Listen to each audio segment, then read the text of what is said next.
आदरणीय अध्यक्ष महोदय, मैं आज रूल 193 के अंतर्गत श्री राम मंदिर के निर्माण और श्री राम लल्ला की प्राण प्रतिष्ठा के इस महत्वपूर्ण चर्चे पे भाग लेने के लिए अपने पार्टी की तरफ से आपके सामने अपना वक्तव्य रखने जा रहा हूं।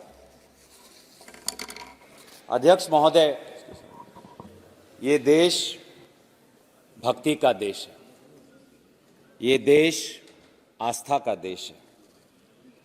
इस देश में हम सद्भावना से अपने विविधता को बांधते हैं, सेवा भाव से समाज को सांझते हैं। ज्ञान हमारी सबसे बड़ी ताकत है और इंसानियत हमारी सबसे बड़ी पहचान है। भारतवासी धार्मिक है, लेकिन धर्म का अर्थ क्या है? धर्म संस्कृत के ध्री धातु से बना है, जिसका अर्थ है धारण करना। आग का धर्म है जलना, पानी का धर्म है बहना, मनुष्य का धर्म है सत्य के मार्ग पर चलना, स्वभाव में करुणा धारण करना, न्याय में विश्वास रखना और समाज में समानता स्थापित करना। जीवन के मायाजाल को पार करने में भगवान या देवी मां का दर्शन हमें सत्य और इंसानियत का मार्ग दिखाता है। इसलिए हमारे देश के नागरिक भगवान श्री राम के दर्शन के द्वारा आशीर्वाद प्राप्त करना चाहते हैं। भगवान राम सबके हैं और वे हर समय हमारे साथ हैं। चाहे हम सुख हो, चाहे हम दुख हो, चाहे हम अंधकार में हो, चाहे हम क्रोधित हो, चाहे हम सफल हो, चाहे हम असफल हो, वो हर क्षण हमारे कण कण में है।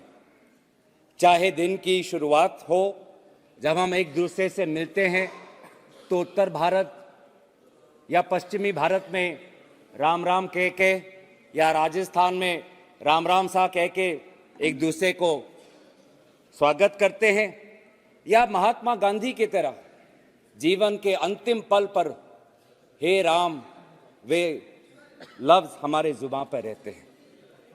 सर, मैं कवि हरिओम पवार का उनके कविता का कुछ पंक्तियां मैं कहना चाहता हूं। राम दवा है रोग नहीं सुन लेना, राम त्याग है भोग नहीं सुन लेना, राम दया है क्रोध नहीं जगवालो, राम सत्य है शोध नहीं जगवालो, राम हुआ है नाम लोहितकारी का, रावण से लड़ने वाली खुददारी का।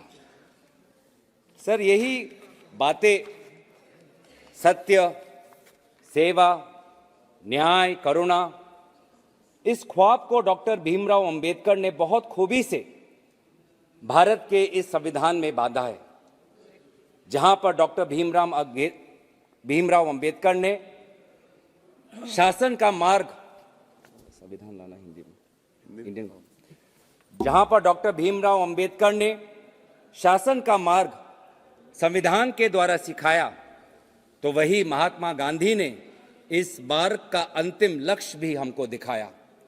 वो अंतिम लक्ष्य क्या है? उनके ही शब्दों में राम राज्य। और राम राज्य की परिभाषा क्या है? उनके शब्दों में जहां सभी खुश हैं और कोई दुखी नहीं। ये उनकी परिभाषा है और इस परिभाषा को उन्होंने अनेक बार इसका विवरण भी किया। प्रियम्बल गांधी जी ने यह भी कहा कि मेरा हिंदू धर्म मुझे सभी धर्मों को सम्मान करना सिखाता है, इसी में राम राज्य का रहस्य छिपा है। जब भगवान राम ने रावण का निधन किया तो वे भी सभी को लेकर एक ताकतवर एक सेना बनाई, लेकिन उनके सेना में राजा महाराजा के सेना नहीं थे, उनके सेना में पिछड़े, वंचित, शोषित, वे लोग उनकी सेना में थे। उन्होंने, भगवान राम ने इस सेना में सभी को, इन सभी पिछड़े, वंचित, शोषित को ताकत दी, आत्मविश्वास दिया और तब जाके रावण के अहंकार को हराया गया। इसीलिए हमें मंथन करना चाहिए कि क्या सभी पिछड़े, वंचित, अल्पसंख्यक खुश है? यही तो राम राज्य की परिभाषा थी, यही तो महात्मा गांधी के राम राज्य की परिभाषा थी। लेकिन आज हम क्या देख रहे हैं? आज हम देख रहे हैं कि अनुसूचित जाति, अनुसूचित जनजाति के विरोध में, के खिलाफ अपराध आज बढ़ रहा है। 2023 में लगभग 50% अपराध बढ़ा है अगर एक साल पहले की तुलना करें। क्या ये राम राज्य है? आज पिछला वर्ग जातिगत जनगणना की मांग कर रहा है क्योंकि वे देख रहे हैं कि उनके साथ अन्याय हो रहा है। वे देख रहे हैं कि विश्वविद्यालयों में उनके साथ जातिगत भेदभाव हो रहा है। विश्वविद्यालयों में जो स्थान है, केंद्र सरकारों में जो स्थान है, वे स्थान से वे वंचित हैं। रामायण में मां सीता का भी उल्लेख है। मां सीता ने कभी भी अपनी संयम और शक्ति को कम नहीं होने दिया। लेकिन क्या यही अनुभूति उस उन्नाव की दलित बेटी को प्राप्त हुई जब वो बेसहारा थी, जब वो अकेली थी? क्या ये अनुभूति हमारे महिला खिलाड़ियों को हुई जब वे अपने हक के लड़ाई के लिए लड़ रहे थे?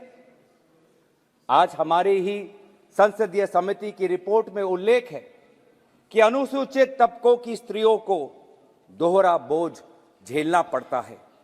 वे जाति और जेंडर के आधार पर शोषित होती है और यौन शोषण के सामने बेबस होती है।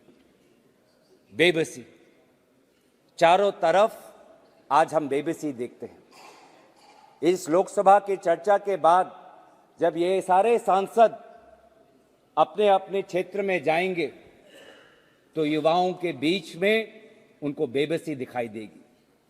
आप सभी के पास आपके क्षेत्र के युवाओं आएंगे, नौकरी के गुहार लगाएंगे, रोजगार की गुहार लगाएंगे, आपके पास आएंगे इंटरव्यू के वो एप्लीकेशन लेके, आपके पास वो आएंगे टेट की परीक्षा की पार करने के वो मार्कशीट को लेके।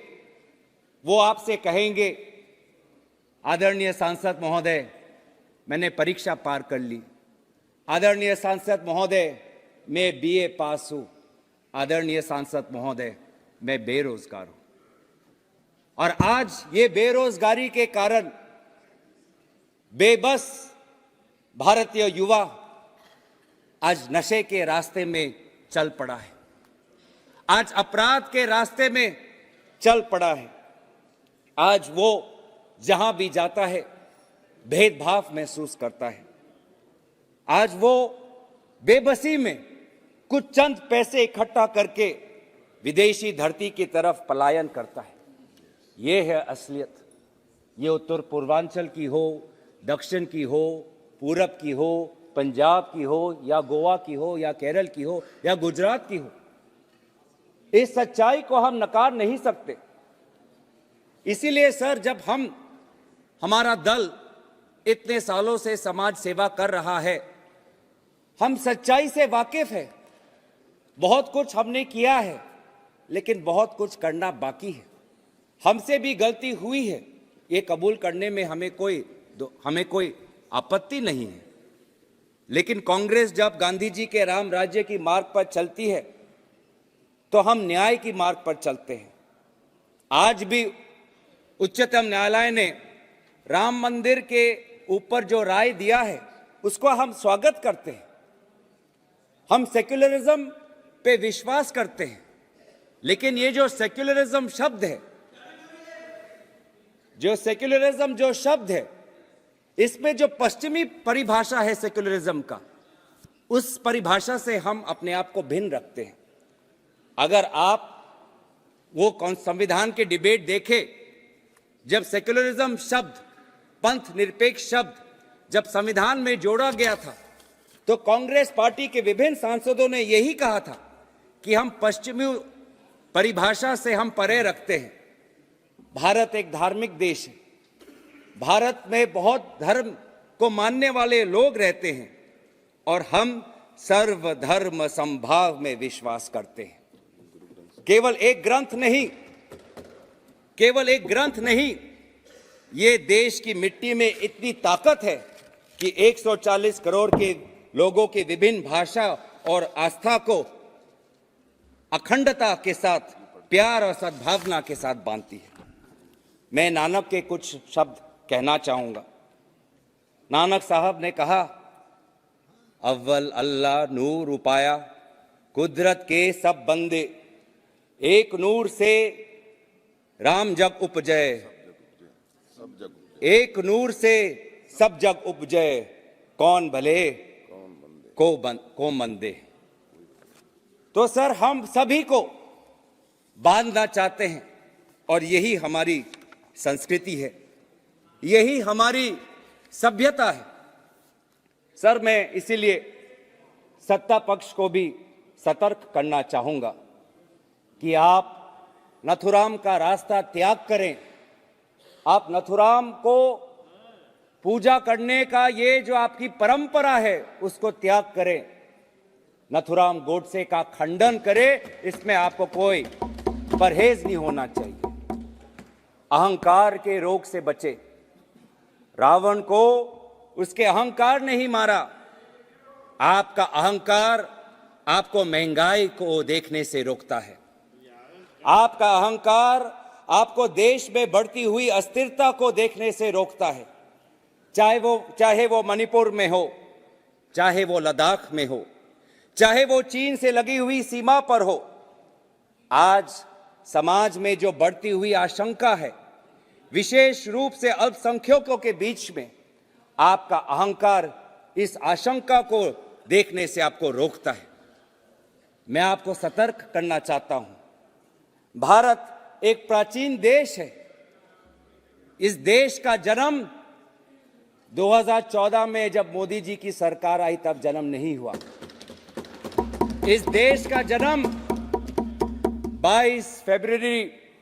22 जनवरी 2024 में नहीं हुआ। राम लल्ला हमेशा हमारे साथ थे। 500 वर्ष पहले भी हमारे साथ थे, आज भी हमारे साथ हैं, कल भी आपके सरकार जाने के बाद आपके साथ होंगे। राम हमारे मन में है।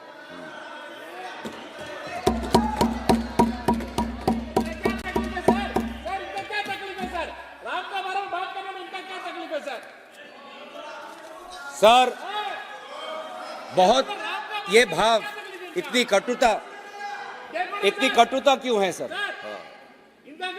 जय श्री राम में प्यार और सद्भावना होना चाहिए, लेकिन आपके जय श्री राम में हमेशा कटुता और क्रोध सुनाई देता है। ऐसा क्यों? पढ़ा ही नहीं है राम को, पढ़ा ही नहीं कभी।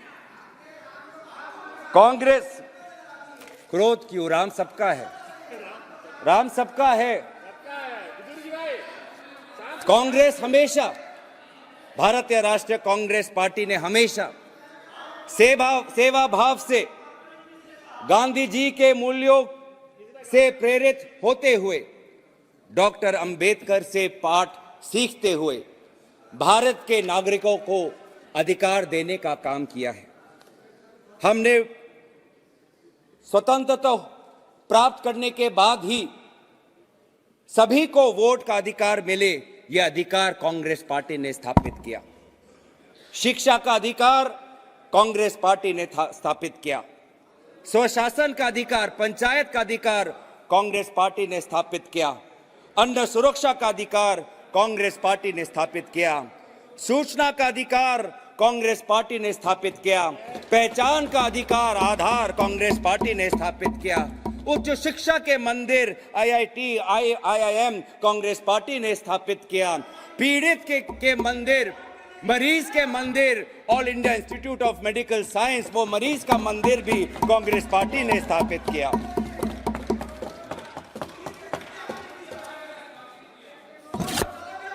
Well done. आज सर ये सेवा भाव से, इस सेवा भाव से हम हमेशा काम करते गए और हम आपसे भी अपेक्षा करते हैं कि इस सेवा भाव से जो भी कुछ समय आपके पास बचा रहा है उस सेवा भाव से ही काम करें। सर इस सेवा भाव को हमने हमेशा याद रखा और इसीलिए मैं हमारे आदरणीय पूर्व वित्त मंत्री पी चिदम्बरम जी, उन्होंने 2013-14 में अपने भाषण में हमने 10 साल कैसे सेवा की, भक्ति कैसे हमने प्रकाशित की, राजधर्म कैसे पालन किया, उसी सेवा भाव के कुछ पंक्तियां उनके भाषण से मैं कहना चाहूंगा। UPA's record of growth. 10 years ago, we produced 213 million tons of food grains. Today, in 2014, we produced 263 million tons of food grains.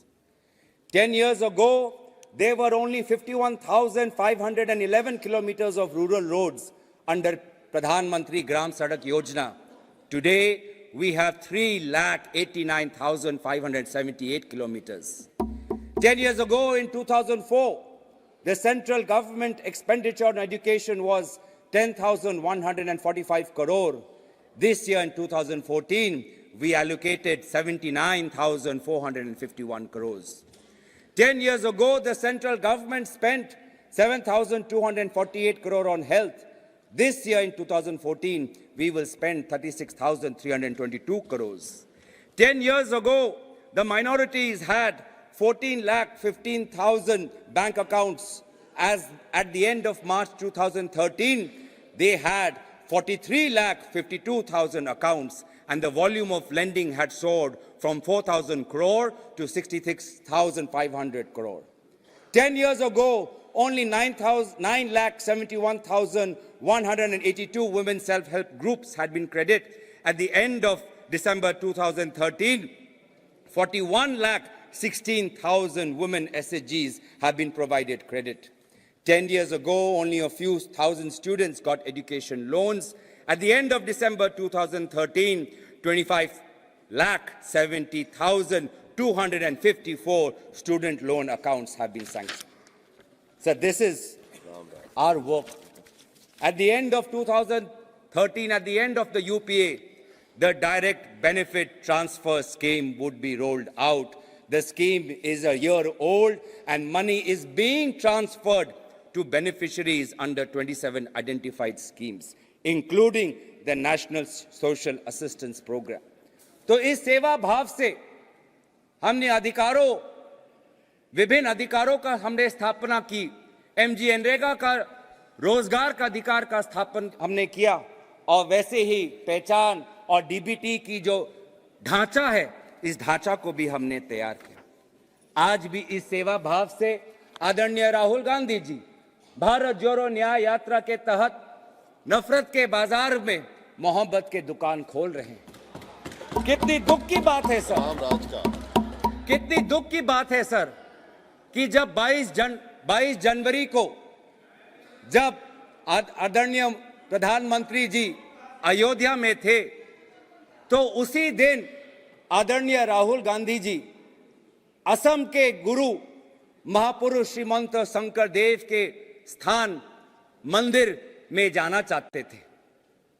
महापुरुष श्रीमंत शंकर देव के प्रति अपनी भक्ति जताना चाहते थे। जिस दिन 22 जनवरी को प्रधानमंत्री मोदी जी ने सभी को ऐलान किया कि आप जहां पर भी हो, जैसे भी हो, आप अपने मंदिरों में जाए, उसी 22 जनवरी के दिन राहुल गांधी जी को पवित्र बॉर्डुआ थान से जाने के लिए रोका गया। क्यों रोका गया? अगर असम के मुख्यमंत्री की अगर बात हम सुने तो असम के मुख्यमंत्री ने प्रेस के सामने मीडिया को संबोधित करते हुए 22 जनवरी से कुछ दिन पहले इन्होंने यही कहा। मैं उनके शब्द मैं कहना चाहूंगा कि देखिए, 22 जनवरी को राहुल गांधी जी ने ये इच्छा प्रकट की कि वो सुबह बॉर्डुआ थान जाना चाहते हैं, लेकिन जिस समय वो जाना चाहते हैं, प्रधानमंत्री मोदी जी अयोध्या में प्राण प्रतिष्ठा के समारोह में उपस्थित होंगे। ये बात उचित नहीं है कि जिस समय टीवी के चैनल पे प्रधान मोदी का चित्र आए, उसी समय राहुल गांधी जी का भी चित्र आए। ये बात गलत है। ये है आपकी धर्म के प्रति आस्था। रामराज ये मैं आपको लेने देना है सर। ये मीडिया पे कहा है, ये आपको मैं ऑथेंटिकेट कर दूंगा। आपको तो मुझे पता है सर, आपका विश्वास, आपका आशीर्वाद मेरे साथ है। मैं हमेशा जब भी अपनी बात रखता हूं तो सच्चाई से रखता हूं, ईमानदारी से रखता हूं। मुझे अपने बात कहते हुए कोई संकोच नहीं, क्योंकि मैं भी सच जो कहता हूं वो सच्ची वाणी से कहता हूं। तो बस अंत में इसलिए मैं कहना चाहता हूं कि धर्म का सर्टिफिकेट क्या ये बांटेंगे? मंदिर में कौन जाएगा, कब जाएगा, क्या ये इनसे हमें अनुमति लेनी पड़ेगी? क्या मंदिर जाना असम के मुख्यमंत्री के अगर शब्दों पे विश्वास रखे तो मंदिर क्या एक टीआरपी बन गया है? प्राण प्रतिष्ठा क्या एक टीआरपी बन गया है? प्राण प्रतिष्ठा में खड़े बहुत से लोग थे, उनकी श्रद्धा है। उस समय राहुल गांधी जी भी असम में थे, उनके श्रद्धा में वहां की सरकार ने बाधा क्यों दी? हमें अपने संस्कारों पे, हमें अपने कर्तव्य पे चलने पर बाधा क्यों दे रहा है सर? जहां गैर हिंदुओं का प्रवेश वर्जित है, वहां गैर हिंदू कैसे जा सकता है? ये मक्का जाए सर, ये पूरी जाकर दिखा दे हमें। जहां सर मर्यादा नहीं करते। सर मैं दोबारा आज याद करा देता हूं कि हमारे देश में अनेक धर्म हैं, हमारे देश में अनेक ग्रंथ हैं, हमारे देश में अनेक पैगंबर हैं, लेकिन अगर शासन का ग्रंथ है तो शासन का ग्रंथ एक है, वो ये संविधान है। वो ये संविधान है। ये संविधान, ये शासन का एक ही ग्रंथ है। धर्म के अनेक ग्रंथ हैं। हिंदू धर्म में अनेक वेद हैं, हिंदू धर्म में अनेक उपनिषद है, लेकिन भारत के लोगों ने शासन के लिए एक ही ग्रंथ को चुना है, वो इस संविधान को है। और इस संविधान के संरक्षण में आज मैं दोबारा कहना चाहूंगा कि राम राज्य इतनी कटुता क्यों सर? इतनी कटुता क्यों? जय श्री राम कहते हुए इतनी कटुता क्यों? मर्यादा पुरुषोत्तम या राम को नमन करते हुए इनके वाणी में इतना हिंसा क्यों, इतना घृणा क्यों, इतनी घृणा क्यों है? आप राम भक्त हो ही नहीं सकते अगर आपके अंदर घृणा हो। आप राम भक्त हो ही नहीं सकते अगर आप नफरत फैलाते हो। आप राम भक्त हो ही नहीं सकते अगर आप दूसरे पे गोली चलाते हो। आप राम भक्त हो ही नहीं सकते जब आप दूसरे के धर्म के अनुष्ठान को अगर आप कलंकित करते हो। तो हमारे लिए तो ये ग्रंथ एक ही है। इस ग्रंथ में लिखा है, हम भारत के लोग भारत को एक संपूर्ण प्रभुत्व, संपन्न समाजवादी, पंथ निरपेक्ष, लोकतंत्रात्मक गणराज्य बनाने के लिए तथा उसके समस्त नागरिकों को सामाजिक, आर्थिक और राजनीतिक न्याय, विचार, अभिव्यक्ति, विश्वास, धर्म और उपासना की स्वतंत्रता। मैं दोबारा ये पढ़ना चाहूंगा क्योंकि कभी कभी आपके शब्दों से लगता है कि आप ये संविधान का डॉक्टर भीमराव अंबेडकर के मूल जो निर्देश थे वो ही भूल गए। मैं दोबारा पढ़ देता हूं ताकि, क्योंकि आपके अंदर इतनी घृणा है, तो क्योंकि आप पहली बार जब मैंने ये पढ़ा तो ये शब्द आपके हृदय के अंदर नहीं गया होगा। मैं दोबारा आपके लिए पढ़ देता हूं।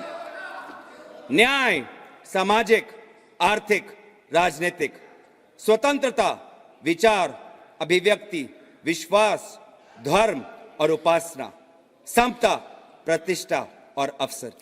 इसी के प्रति हम अपनी निष्ठा और दायित्व हम स्वीकार करते हुए आज इस भाषण जो हमारे राम मंदिर और रामलला की स्थापना पे जो आपने 193 का ये जो चर्चा लिया, इसी चर्चा में भाग लेते हुए मैं अपने वाणी को यही विराम देता हूं।